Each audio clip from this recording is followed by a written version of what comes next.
paz do Senhor, igreja. Amém. Esse povo está animado. O Tito aqui até fez um quinteto aqui hoje.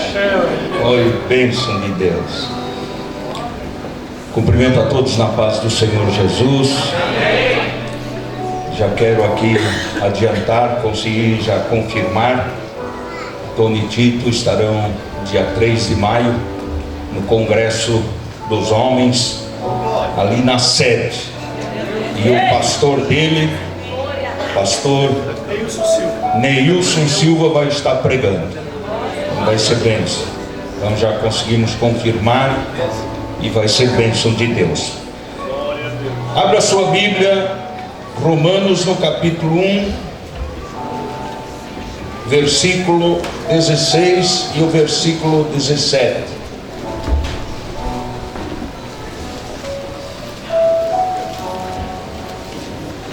Romanos capítulo 1, versículo 16 e 17. É muito bom ouvir Tony e Tito. Deus abençoe as vossas vidas.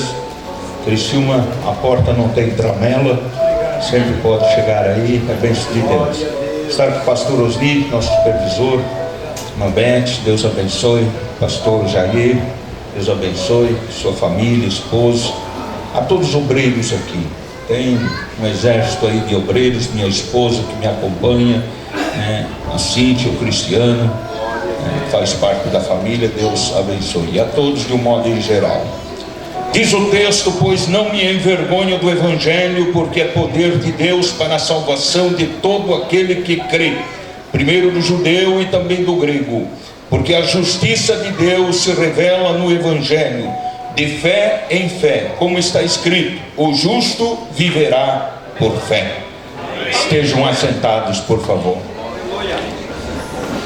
Queridos irmãos, eu louvo a Deus por todos que aqui estão nessa noite. Chegou a faltar lugar aqui, né? Mas esse é um problema bom, né? Que bom que você veio, independente das circunstâncias, mas você chegou aqui. Nem que fique às vezes em pé, né? Mas dá tudo certo. Eu ontem até estava falando na sede. Eu moro ali perto do estádio do Criciúma. Tinha dia que tinha jogo antes, para comprar ingresso, dava a volta no quarteirão e mais um pouco, sol forte. E aí eles lá para comprar ingresso, não sei quantas horas ficavam lá, pagavam e depois ainda para ver o time perder, né? Aqui ninguém vai perder, aqui todos vão ganhar. Aleluia. Meus queridos, o texto que eu tenho lido, que Paulo escreveu aos Romanos, nós podemos ver que Paulo, ele não confiava na sua eloquência. Paulo era um homem com sabedoria, um homem eloquente, mas ele não se firmava nos seus conhecimentos. Mas Paulo, ele conhecia sobretudo o poder do Espírito Santo, e através deste poder, era um poder e é um poder que pode mudar vidas, pessoas, à medida que iam ou que vão ouvindo as boas novas de salvação. Porque as pessoas, meus queridos, elas são salvas pela fé. Conforme nós lemos o texto, somos salvos pela fé. Mas a fé, meus queridos, nos leva a crer que somos alcançados pela graça de Deus. Alcançados pela graça. Alcançados pela graça. Você pode entender a graça de Deus na tua vida, experimentar esta graça. Aleluia, bendito é o nome do Senhor. E que esta graça que recebemos, e aí encontramos salvação para as nossas almas.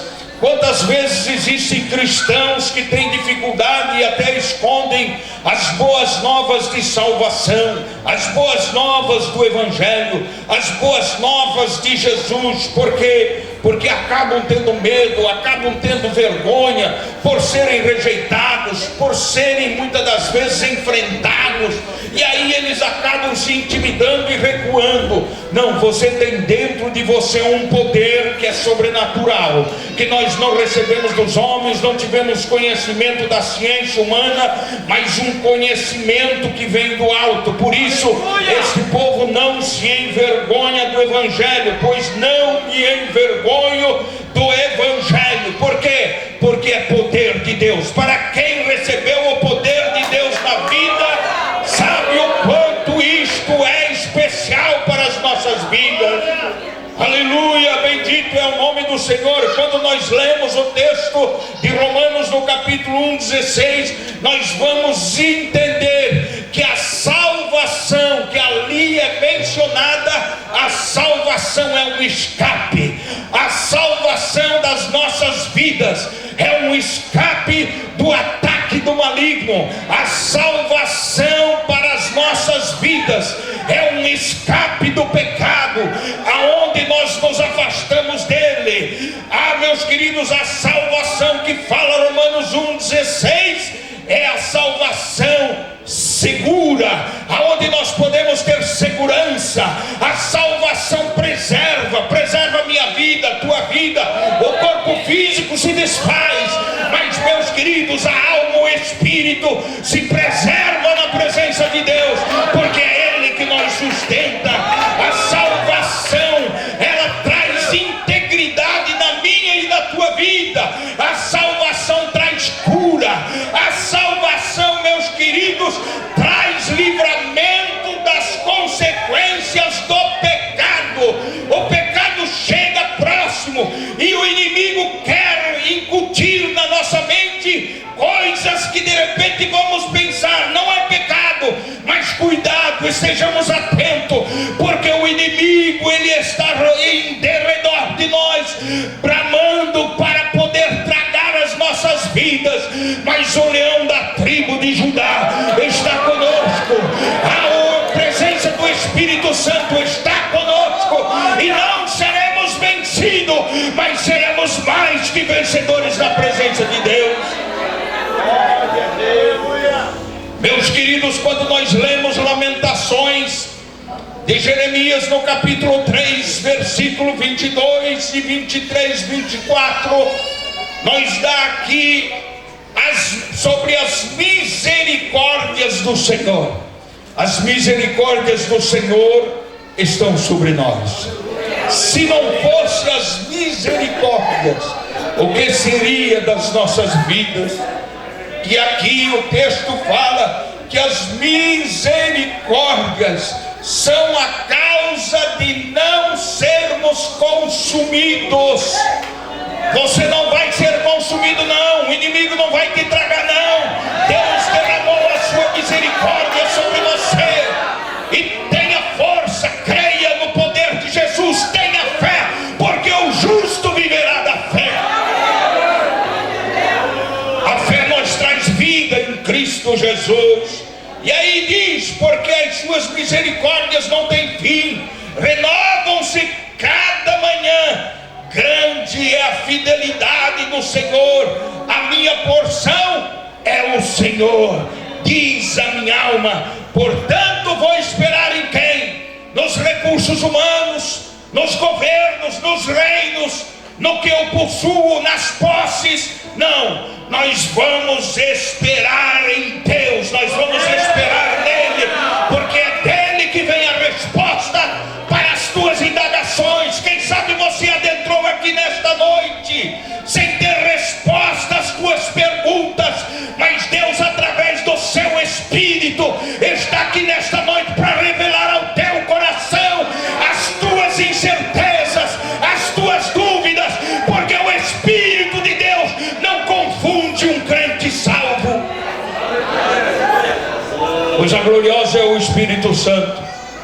O Espírito Santo não escandaliza. O Espírito Santo não escandaliza.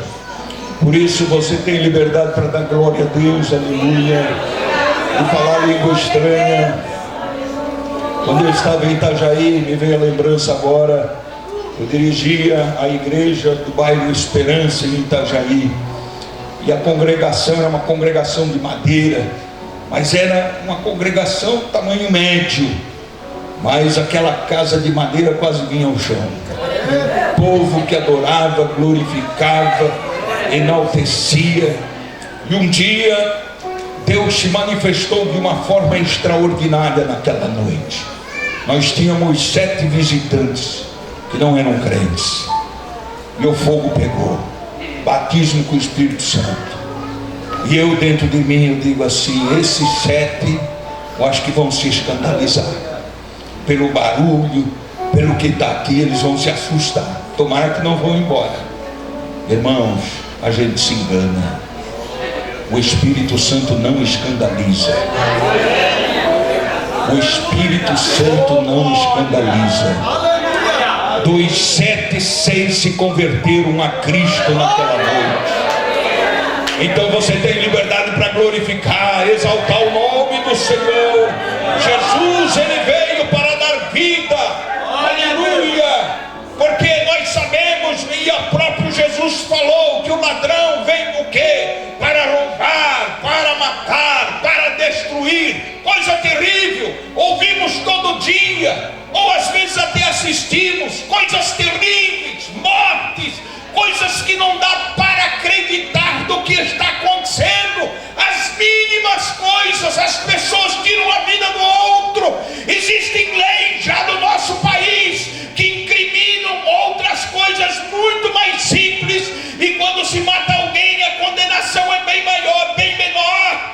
Meus queridos, existe algo diferente aí em Cuba, meus queridos. Quando eu estive lá, o pastor dizia assim: olha, se matar uma vaca aqui é 18 anos preso, mas se matar uma pessoa é 12 anos preso. O Brasil está caminhando para isso, mas eu e você fomos chamados para fazer diferença. Nós temos Cristo na nossa vida. Eles querem apagar a presença de Jesus em nós, mas eles podem atacar o nosso corpo, mas a nossa alma e o nosso espírito eles não podem atacar. Esse povo é um povo, o povo unido, o povo salvo, é o povo que vai morar no céu. Que coisa gloriosa. Aqui já foi dito, se nós estamos prontos para esperar Jesus, e que Jesus venha hoje, que possamos ter a convicção. Que coisa gloriosa. Muitas vezes a pessoa, uma parte, ainda diz: não, eu gostaria de viver. Conhecemos a palavra de Deus e nós vamos entender que o céu é melhor que esta terra. Mas enquanto eu e você estivermos aqui, é porque Deus tem planos, Deus tem projetos, Deus tem propósitos para realizar na minha e na tua vida. Por isso, viver pela fé é viver na dependência de Deus. Meus queridos, se nós formos ver o que está em Atos 17, 28, diz: pois nele vivemos, nós movemos e existimos, como alguns dos poetas de vocês disseram, porque dele também somos geração. Deus é a fonte de toda a vida. Se você está respirando, é o oxigênio que veio dos céus. Estive conversando com a missionária Márcia, esteve lá em casa, estava com a minha esposa, o pastor Daniel, e eles estiveram até nós falando que quando lá eles fazem algo, eles vão agradecer por alguém que fez alguma coisa, é dito graças a Deus. Aí eles dizem: graças a Deus não, graças a mim. Esse é o conceito de pessoas sem Deus. Ele diz graças a mim, mas ele não sabe que quem deu vida, quem deu oxigênio é Deus. No período do Covid, quantas pessoas estavam à beira da morte e conseguiram, por milagre de Deus, voltar à vida. Ali muitas pessoas viram e sentiram a importância de se ter o oxigênio, oxigênio que não pode se comprar. Se a medicina tem desenvolvido, tem um prazo limitado para poder aguentar uma pessoa em vida. mas o nosso Deus é Deus Todo-Poderoso. Nós podemos, uns vão antes, outros vão depois, mas meus queridos, enquanto Deus te der oxigênio, enquanto alguém já está querendo determinar a tua morte, Deus está injetando na tua vida espiritual o oxigênio do céu. É o oxigênio que vem de cima, é o oxigênio do Deus Todo-Poderoso, e o oxigênio dos céus é que nos dá vida. Aleluia, aleluia. Amém. Meus queridos, viver pela fé é viver na misericórdia de Deus. O Senhor é a nossa porção, como nós temos lido aqui. O Senhor é a nossa porção, o Senhor é a nossa esperança. Quando a tribulação ela for prolongada, meus queridos, na nossa vida, e muitas das vezes o livramento parece que também vai se prolongando. E aí o livramento, quando pensamos, ele é indiferido e não chega, mas devemos pacientemente esperar em quem? Espera no Senhor, confia no Senhor, porque Deus é que dá vida, Deus é que sustenta. Eu ia continuar aqui, mas o Espírito Santo pediu já para eu falar o meu testemunho aqui. E enquanto eu falo, tu dá glória a Deus. Se existem pessoas que dizem para ti que hoje não tem mais milagre, tem muitos irmãos. Eu tenho ali na sede, nas congregações, nas igrejas, pessoas que às vezes me procuram e dizem: a medicina desenganou, mas Deus me deu vida. Há uns anos atrás, a esposa, minha esposa conhece, o pastor Osni, a esposa hoje do irmão Ezequiel Fidelis, ela não podia ter filho. E um dia estava ministrando na palavra de Deus, ela não servia a Deus e começou a vir na igreja. Começou a vir, sentou na galeria, eu não sabia de nada. E um dia ela recebeu uma palavra de Deus, e ela creu na palavra, ela usou a sua fé, e em pouco tempo ela engravidou e teve um menino chamado Benjamim. Hoje ele já tem uns 2 anos de idade. Passou o tempo, ela um dia me procurou. Ela disse: pastor, o senhor sabia que eu não podia ter filho? Não sabia. Ela disse: é tão certo que a medicina disse que eu não podia ter filho, que eu tenho irmão, tenho familiares que são médicos. Na minha família tenho médicos, e eu procurei os melhores médicos, inclusive os da minha família. Eles diziam: você não pode ter mais filho. Mas o Deus que nós servimos faz com que a mulher estéril tenha filhos. Por isso glorifique, Deus faz milagre mesmo. Em fevereiro deste ano faço os exames de rotina, procurei um urologista, e a princípio o urologista disse que eu não tinha nada. 3 meses depois me veio na mente, eu me consulto com o neurologista por causa do meu tremor. Meu tremor é essencial, que de essencial não tem nada, né? E é genético, é da mãe que eu peguei, da minha avó materna, meus irmãos têm. Então eu tomo um remédio para dar uma controlada aí no tremor. Mas mesmo assim ainda a gente dá uma tremida aí, e a gente através do tremor até incentiva outros. Já aconteceu em alguma congregação de uma irmãzinha chegar e dizer assim: pastor, hoje eu me animei com o pastor Roberto. Mas por quê? Depois, quando ele falou, eu achei que era com a mensagem, né? Aí a pessoa disse assim, que eu quando subo no púlpito me dá uma tremura, e eu vi o pastor Roberto tremendo, isso me animou. Eu disse: pastor, mas tu não falou do meu problema? Eu não falei. Eu digo: então, se o meu tremor é para incentivar os outros, deixa a irmã ficar aí animada. Então é assim. assim, saudoso pastor Amantino dizia: tremendo, mas no posto. Quer dizer, não podemos sair do lugar onde Deus colocou. Mas, meus queridos, 3 meses depois, eu procuro um outro urologista. Veio um sentimento meu, que eu digo que é um sentimento de Deus. E esse urologista, eu contei sobre a minha história. Não tenho ninguém na família que um dia teve câncer de próstata. Ninguém. E aí ele mandou fazer uma ressonância magnética com contraste. E quando ele viu o resultado, ele disse, a minha esposa estava junto, que eu estava com câncer. Ele disse: olha, você vai fazer uma biópsia para saber se é benigno ou maligno. Eu fiz a biópsia, um câncer maligno.